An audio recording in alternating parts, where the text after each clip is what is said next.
என்ன சிவகாமி யோசிச்சுக்கிட்டே நிக்கிற? இல்ல அண்ணி, நான் 2 தடவை வீட்டுக்கு வந்துட்டேன். ஆனா இன்னும் துளசிய பார்க்கவே இல்ல. அப்போ துளசி இவ வீட்ல இல்லையா?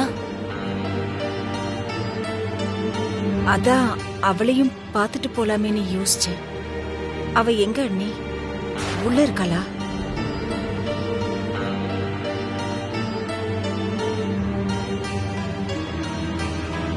துளசி எங்க போயிருப்பா? நான் தான் அவளை வீட்டை விட்டு வெளியில அனுப்பிட்டேங்கிற விஷயம் சிவகாமிக்கு தெரிஞ்சா அவளோட அண்ணன் கிட்ட பத்த வச்சிருவாளே. அவகிட்ட எப்படி இத சொல்றது? இங்க பாருங்க, உங்க பொண்ணு இந்த வீட்ல எங்க அத்தைய மதிக்கிறதே இல்ல. அவ எங்க போனாலும் சொல்லிட்டு போறதும் இல்ல. அத்தை என்னத்த? ஆ?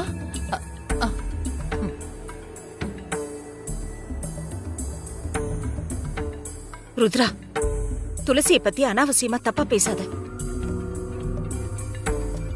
அவ அண்ணி மேல ரொம்ப மரியாதை வச்சிருக்கா.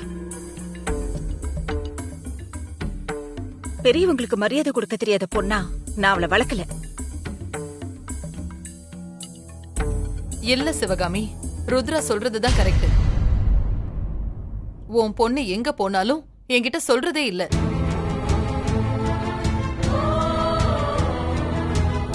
அதனால இப்ப அவ வீட்ல இருக்காளா இல்லையான்னு கூட எனக்கு தெரியாது. ஏ அஞ்சல, துளசி எங்க? அம்மா, நான் துளசி அம்மாவை காலையில இருந்து பாக்கலம்மா. ஒருவேளை கோவிலுக்கு ஏதாவது போயிருக்கலாமா? அத்தை, அஞ்சல சொன்ன மாதிரி அவ கோயிலுக்கு போயிருக்கலாம். ஏன்னா அவளோட ரூம்ல அவ செல்போன் இருந்த மாதிரி கூட தெரியல. எதுக்கும் நீங்க வேணா அவளுக்கு போன் பண்ணி பாருங்களேன். சரி, நானே பேசிக்கிறேன். நான் வரேன் அண்ணி.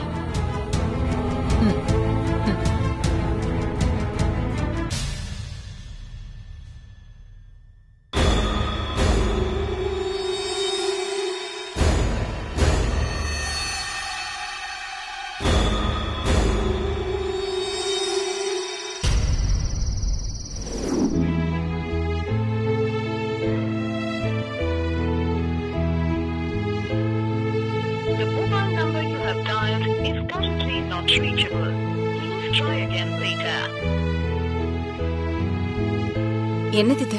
துளசிக்கு எப்ப போன் பண்ணாலும் நாட் ரீச்சபிள்னே வருது.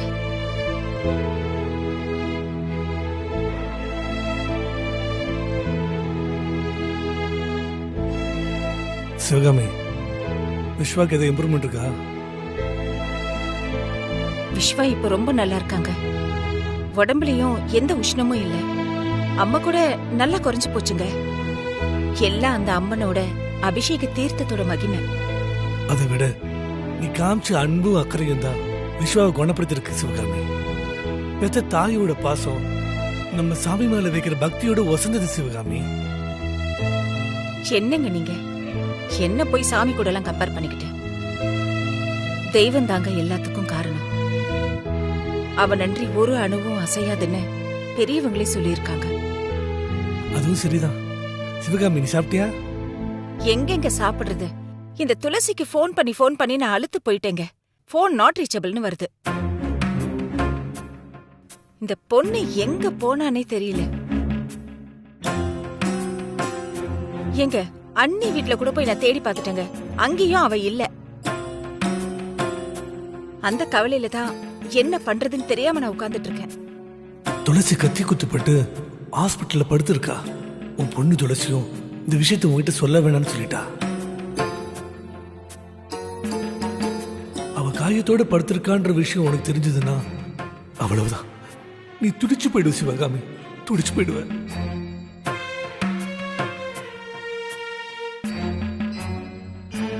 துளசி கிட்ட ஏதாவது பேசுனீங்களா? எனக்கு பசிக்கல, சாப்பாடுலாம் எடுத்து உள்ளவை. ஏங்க எனக்கு எனக்கு நில்லுங்க. என்னங்க நீங்க துளசி கிட்ட போன் பண்ணி பேசுனீங்களான்னு கேட்டுட்டு இருக்கேன். நீங்க பாட்டுக்கு வேற ஏதோ சொல்லிட்டு போயிட்டே இருக்கீங்க. துளசி உங்ககிட்ட பேசினாளா? இல்ல நீங்களாவது அவளுக்கு ஃபோன் பண்ணி பேசுனீங்களா? துளசி தானே? அவகிட்ட பேசுனா. பேசினாளா? என்ன பேசினா? எப்ப பேசினா?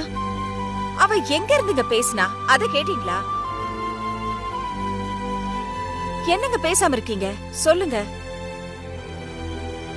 விஸ்வாவுக்கு நாளைக்கு தலைக்கு தண்ணி ஊத்தணும். அவனும் துளசி கோவிலுக்கு வந்தா நல்லா இருக்கும்னு ஆசைப்படுறான். அவ என்னடனா உங்ககிட்ட பேசியிருக்கா, ஏன் போனை மட்டும் எடுக்கவே மாட்டேங்கிறா?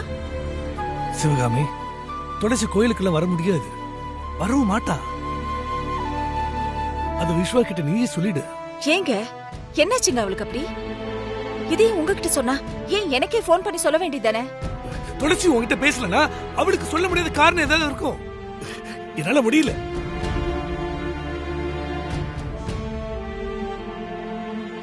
என்னாச்சு? இன்னைக்கு உங்க பேச்சு ஒரு மாதிரி இருக்கு. நீங்க எதையோ என்கிட்ட இருந்து மறைக்கிறீங்க. என்னன்னு சொல்லுங்க. இதுல மறைக்கிறதுக்கு ஒண்ணும் இல்ல சிவகாமி. துளசியோட ஃப்ரெண்டு பிரியாவோட அம்மா ஆபரேஷன் ஆகி ஹாஸ்பிட்டல் இருக்காங்க. அவங்கள துளசி தான் கவனிச்சிட்டு இருக்காங்க.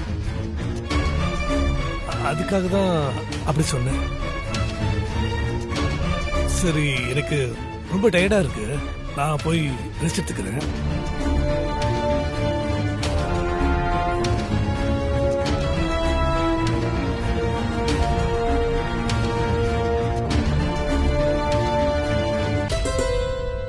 இவர் ஏதோ பொய் சொல்ற மாதிரி இருக்கு. எதுவா இருந்தாலும் துளசி எனக்கு போன் பண்ணி சொல்லுவா. சரி, நம்ம அண்ணனுக்கு போன் பண்ணி பாப்போம். அவர்தான் எதுவா இருந்தாலும் கரெக்டா சொல்லுவாரு.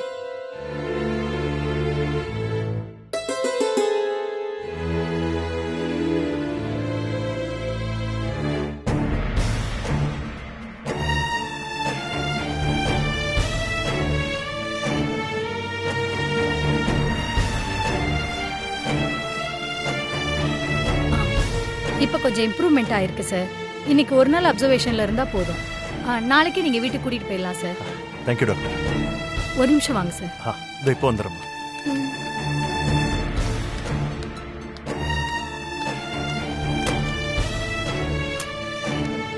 சுரேஷ் சார், நீங்க போய் சாப்பிட்டு வந்துடுங்க. Okay sir. வாங்க டாக்டர்.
இந்த நேரம் பார்த்துதானா இது லோ பேட்டரியா இருக்கணும்?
குத்துனவன் இவன் இல்லப்பா.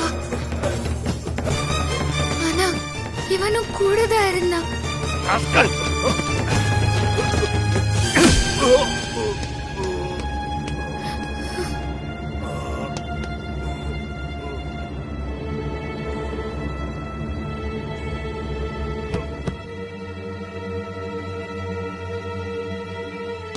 சார் என்னாச்சு சார்? இவனுக்கு ஃபர்ஸ்ட் எய்ட் கொடுத்துட்டு ஸ்டேஷனுக்கு கூட்டு போங்க. நான் வந்து விசாரிக்கிறேன்.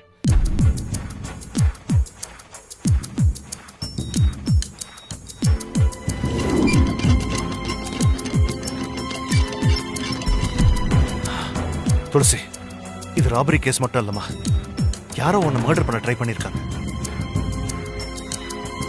அப்புறம் இவனை யார் அனுப்புனாங்கன்னு விசாரிக்கணும். உனக்கு எதுவும் ஆகலையே? ஆர் யூ ஓகேம்மா? எனக்கு ஒன்றும் இல்லப்பா. நல்ல வேலை உங்க ஃபோன் ரிங் ஆச்சு. அந்த சத்தத்துல தான் நான் முடிச்சு பார்த்தேன். நல்ல வேலை.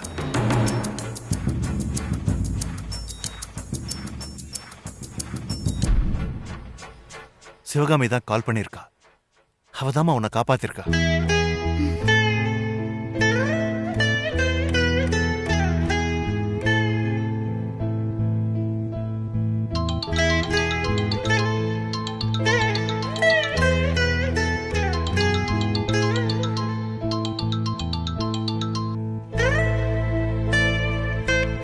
என்னனே நீயும் போன் எடுக்க மாட்டேங்கிற, துளசியும் போன் எடுக்க மாட்டேங்கிறா. என்ன ஆச்சு உங்க ரெண்டு பேருக்கும்? சாரி சிவகாமி, நான் வேற ஒரு மேட்டர் டீல் பண்ணிட்டு இருந்தேன். அதான் அவன் போன் வரத நான் கவனிக்கல. சொல்லு சிவகாமி, என்ன விஷயம்? அது வேற ஒண்ணும் இல்லனே. இந்த துளசி எனக்கு போனே பண்ணல. அவ எங்க போனாலும் என்கிட்ட சொல்லாம போக மாட்டா. இங்க அவ அப்பா கிட்ட கேட்டா அவரும் ஏதேதோ சொல்றாரு. எனக்கு அதுல நம்பிக்கை இல்லனே. நீயாவது சொல்லு, துளசி இப்ப எங்க இருக்கா? அவளை என்கிட்ட பேச சொல்லுனே.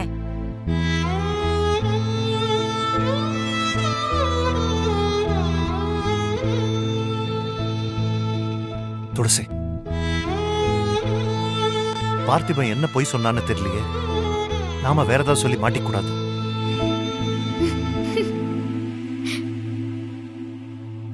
ஹலோ அண்ணே, என்னண்ணே?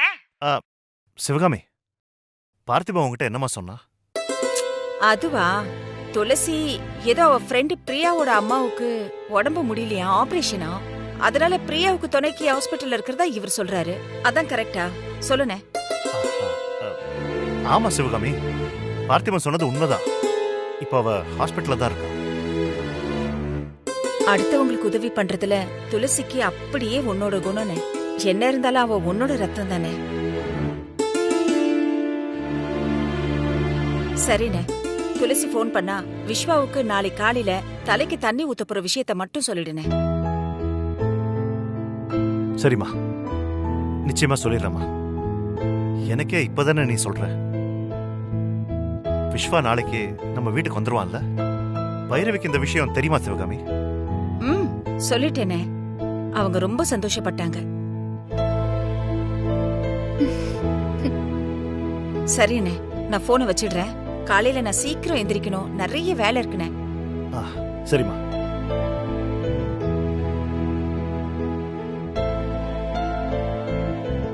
கேட்டியா துளசி, உன்ன மாதிரி விஸ்வாவும் சீக்கிரமா ரெக்கவர் ஆயிட்டானோ? இப்ப சந்தோஷம் தானே?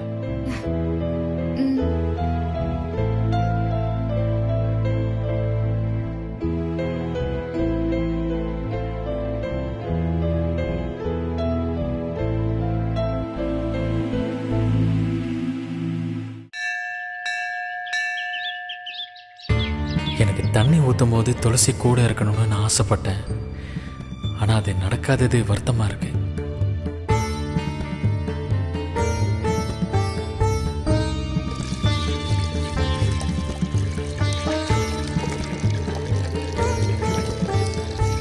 அம்மா, அந்த தட்டில் இருக்க மஞ்சப்பொடியும் வேப்பலையும் எடுத்து தண்ணியில போட்டு நல்லா கலக்குங்கம்மா. சரிங்க, கொடுங்க.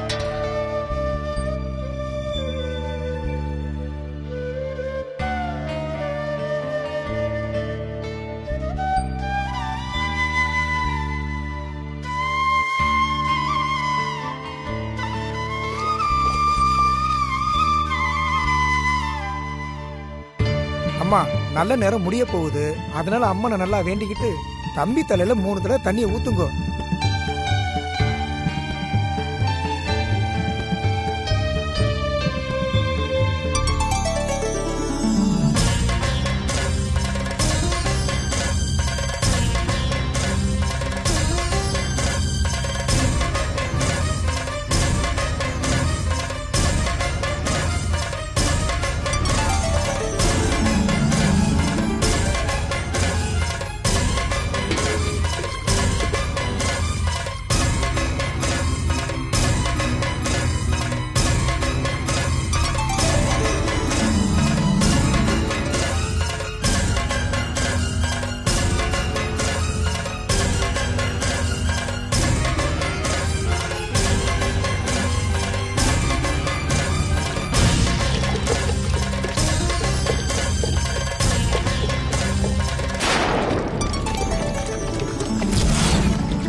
சிவகாமி,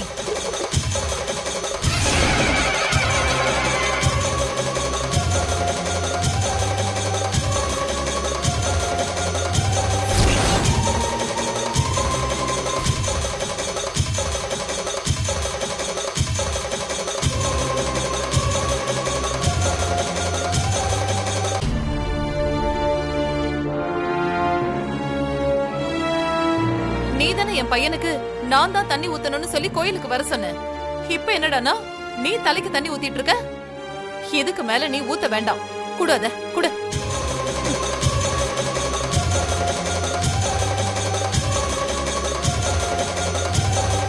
இல்ல நீ நல்ல நேரம் முடிய போதுன்னு ஐயர் சொன்னாரு. அதான். யார் என்ன சொன்னாலும் நீ எப்படி என் பையனுக்கு தண்ணி ஊத்தலாம்? அந்த உரிமை பெத்த தாய் எனக்கு மட்டும்தான் இருக்கு. முதல்ல நீ தள்ளி போ.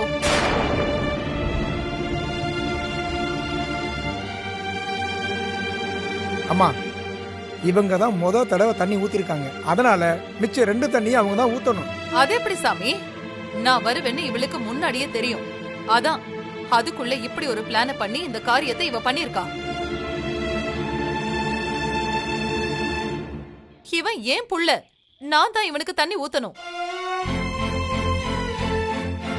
என்னம்மா இது? இந்த சின்ன விஷயத்துக்கு போய் கோயில்ல வச்சு சண்டை போடலாமா? அத்தை பிளான்லாம் ஒண்ணும் பண்ணலாமா? ஐயர் சொன்னதை செஞ்சாங்க, அவ்வளவுதான்.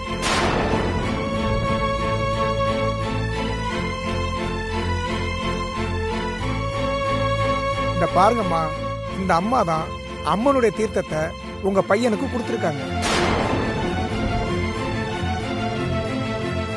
இது சாமி சம்பந்தப்பட்ட விஷயம், இதுல விளையாடக்கூடாது.